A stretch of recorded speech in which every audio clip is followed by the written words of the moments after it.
Good morning student. Class 11th physics हम study कर रहे हैं चैप्टर नंबर 1 और आज का हमारा टॉपिक है the relation of physics to other science. मतलब फिजिक्स का रिलेशन और साइंस के कौन कौन से सब्जेक्ट से है। रिलेशन की बात करें और सब्जेक्ट की बात करें वो तो दूसरी बात है, लेकिन अगर फिजिक्स का रिलेशन हम डेली लाइफ में देखें तो न जाने सुबह उठने से लेके रात को सोने तक फिजिक्स के बहुत सारी ऐसे इन्वेंशन है जिसका उपयोग डेली लाइफ में किया जाता है। जैसे जब आप सुबह उठते हो तो अलार्म जो बजता है वो क्या है, एक साउंड, जो उसका साउंड है वो फिजिक्स से रिलेटेड है। मतलब साउंड का जो इन्वेंशन है, जो डेरिवेशन है वो फिजिक्स सब्जेक्ट में किया जाता है। फिर हीटर का यूज़ किया जाता है, इलेक्ट्रॉनिक मशीन का यूज़ किया जाता है, मोबाइल का यूज़ किया जाता है, मोबाइल को चार्ज करने के लिए उसके चार्जर का यूज़ किया जाता है, लैपटॉप का यूज़, फैन, एसी और न जाने कितने सारे इलेक्ट्रॉनिक चीज़ें हैं जिनका यूज़ हम डेली लाइफ में करते हैं। और ये सभी के सभी इनका इन्वेंशन फिजिक्स सब्जेक्ट द्वारा किया गया है। तो इसी तरह हम आज इस वीडियो में ये देखेंगे कि फिजिक्स का रिलेशन बाकी और सब्जेक्ट से कैसा है।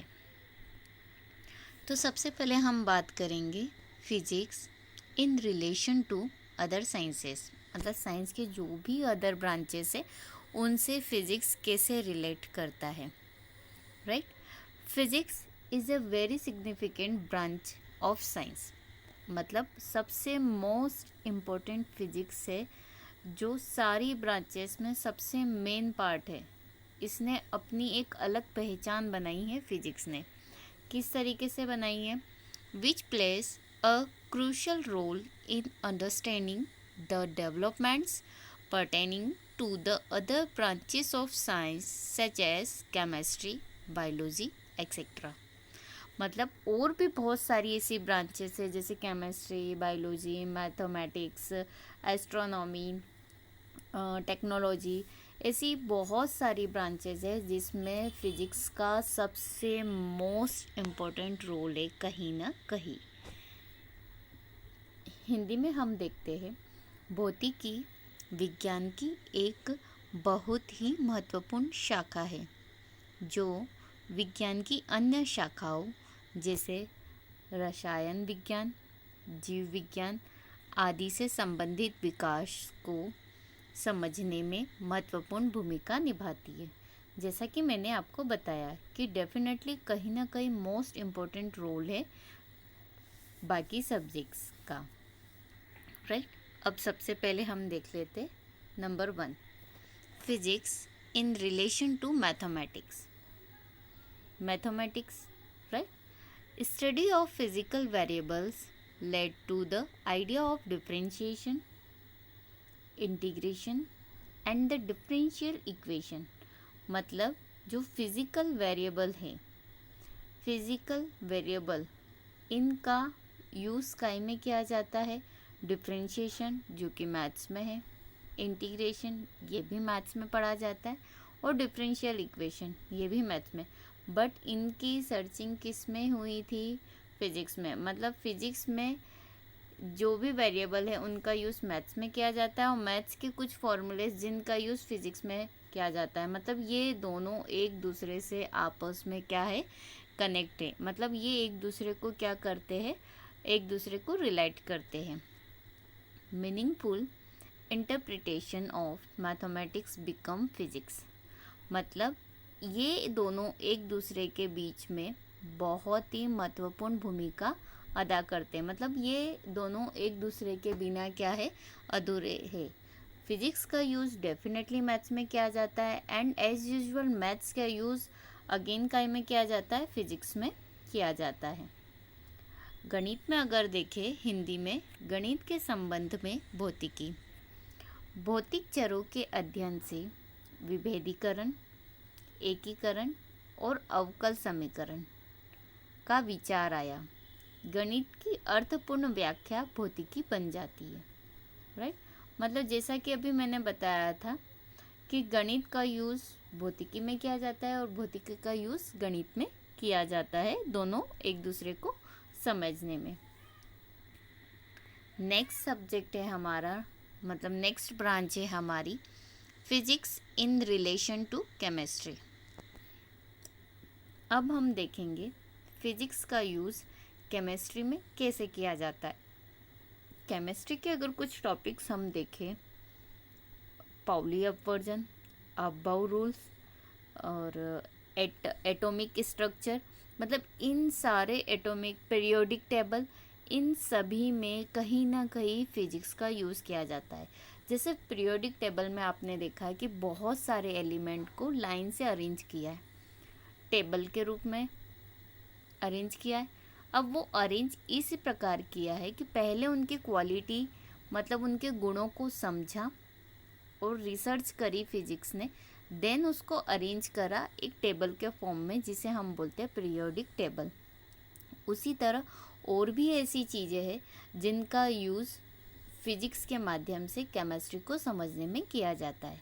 जैसे the concept of X ray diffraction and radioactivity has helped to distinguish between the various solids and to modify the periodic table। मतलब एक्सरे विवर्तन और रेडियोधर्मिता की अवधारणा ने विभिन्न ठोस पदार्थों के बीच अंतर करने और आवर्त सारणी के संशोधित करने में मदद की। जैसा कि जस्ट मैंने अभी बताया था कि पीरियोडिक टेबल में जितने भी एलिमेंट हैं उनके अंतर को समझने में, अंतर में उनकी क्वालिटी को समझा जाता है कि किस एलिमेंट की क्या क्वालिटी है। सारे एलिमेंट की क्वालिटी को समझते हुए उन्होंने उस एलिमेंट को लाइन से अरेंज करा है क्वालिटी वाइज। तो वो सब फिजिक्स की ही देन है।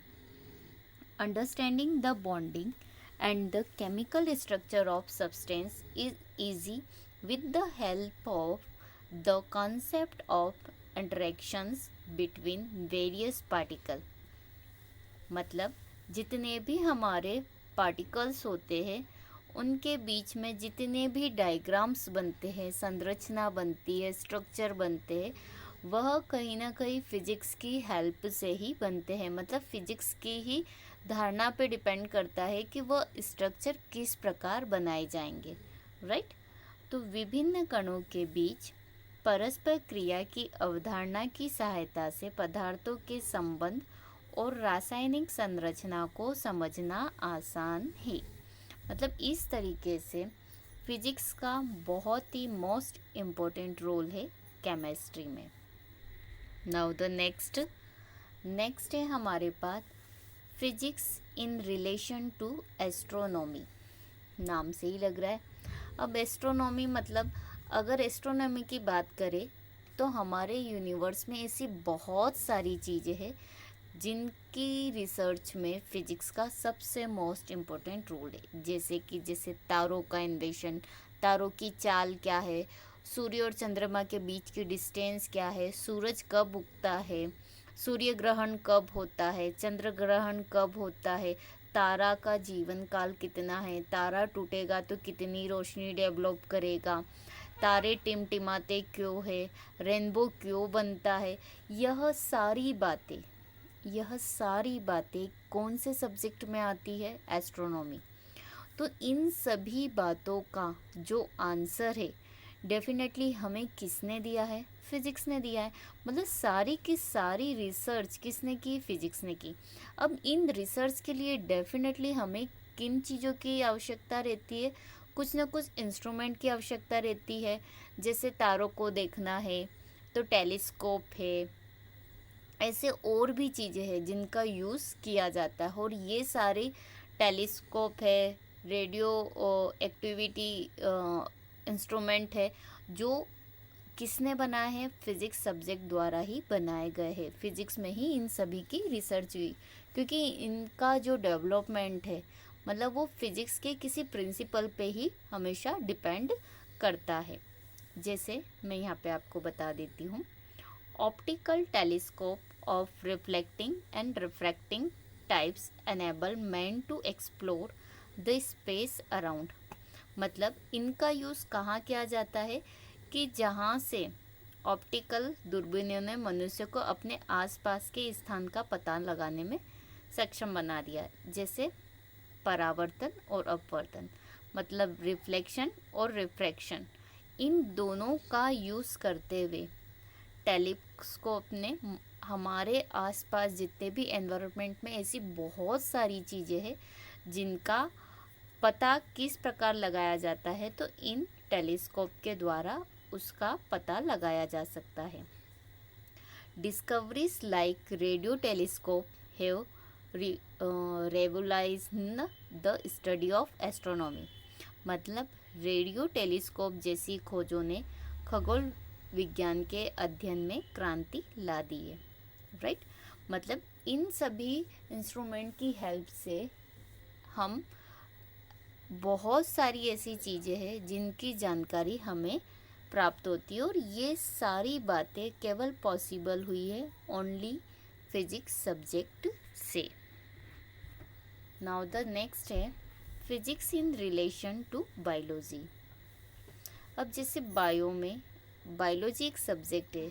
बायो में हम देखते हैं कि जैसे एक पर्सन है, एक्सरे कराने गया है, ब्लड प्रेशर चेक कर रहा है, ऐसी और भी बहुत सारी है। तो एक्सरे जब किया जाता है तो डेफिनेटली जो एक्सरे की रिसर्च है कि एक्सरे किस प्रकार करनी चाहिए, तो उसका इन्वेंशन फिजिक्स के द्वारा ही किया गया है। और भी ऐसी चीज़ें हैं जिनका उपयोग फिजिक्स के माध्यम से ही किया गया है, जैसे एक्सरे मैंने बता दिया, ब्लड प्रेशर चेक करना है, हार्ट बीट चेक करना है, ईसीजी करना है। ये सारी मशीनरी, जितनी भी मशीनरी का डेवलपमेंट हुआ है, केवल फिजिक्स के कारण ही हुआ है। The conceptual study of pressure and its measurement has helped us to know blood pressure and has to functioning of heart. Invention of X-ray developed the field of diagnosis. Electron and optical microscopic design have revolutionized the study of medical science. मतलब definitely in सभी का use करके biology subject ने बहुत सारे changes करे हैं, या हम बोल सकते हैं कि मेडिकल डिपार्टमेंट ने बहुत सारे ऐसे इन्वेंशन किए हैं जिससे बड़ी सी बड़ी बीमारियों को बहुत आसानी से हल किया जा सकता है। जीव विज्ञान के संबंध में भौतिकी, दबाव और उसके माप के वैचारिक अध्ययन ने हमें रक्तचाप और हृदय की कार्यप्रणाली को जानने में मदद की है। एक्सरे के आविष्कार ने निदान के क्षेत्र को विकसित किया है। इलेक्ट्रॉन और ऑप्टिकल माइक्रोस्कोपिक डिज़ाइनों ने चिकित्सा विज्ञान के अध्ययन में क्रांति ला दी है, जैसा कि अभी मैंने जस्ट एक्सप्लेन किया है। Now the next fifth, physics in relation to metrology. Metrology definitely आजकल आप देख रहे हैं कि हर समय हमारा जो वेदर है डेफिनेटली चेंज हो रहा है। तो जब हम बोलते हैं कि आने वाले 5 दिनों बाद भारी बारिश की आशंका है, तो ये 5 दिन पहले से कैसे पता चला? तो कहीं ना कहीं इसमें डेफिनेटली डिस्कवरी हुई है कि किस प्रकार हमें पहले ही पता चल जाता है कि हो सकता है कि बहुत भारी बारिश होगी, तूफान आने की संभावना है, सुनामी आने की संभावना है, बाढ़ आ सकती है। तो ये सारी चीज़ों का जो डिस्कवरी किया गया है वो फिज़िक्स के द्वारा ही किया जाता है, मतलब ये भविष्यवाणी की जाती है। तो ऐसे बहुत सारे इंस्ट्रूमेंट का डेवलप किया गया है जो फिज़िक्स के माध्यम से ही पॉसिबल है। The discoveries regarding the study of pressure variations help us to forecast the weather. मतलब दबाव भिन्नताओं के अध्ययन से संबंधित खोजों से हमें मौसम की भविष्यवाणी करने में मदद मिलती है। Various other inventions of physics have opened new vistas of study in the field of sciences and social science। मतलब भौतिकी के अन्य आविष्कारों ने विज्ञान और सामाजिक विज्ञान के क्षेत्र में अध्ययन के नए रास्ते खोल दिए हैं। राइट, मतलब फिजिक्स ने अपनी बहुत से मोस्ट इम्पोर्टेंट रोल किए हैं अलग अलग सब्जेक्ट में, सब में कहीं ना कहीं बहुत बड़ा योगदान है। तो इस प्रकार हम कह सकते हैं कि मनुष्य जीवन में उसको इजी, सरल और सहज बनाने के लिए फिजिक्स ने अपनी बहुत सारी इन्वेंशन की है जो अदर ब्रांचेस में हैं। तो इसी को देखते हुए हम कह सकते हैं कि फिजिक्स का बहुत ही बड़ा योगदान है हर एक सब्जेक्ट में। तो आज हमने सीखा है कि फिजिक्स का क्या क्या रोल है अदर सब्जेक्ट में, ये दूसरे सब्जेक्ट से किस प्रकार समानता रखता है, किस प्रकार उसने उसमें योगदान दिया है। Thank you.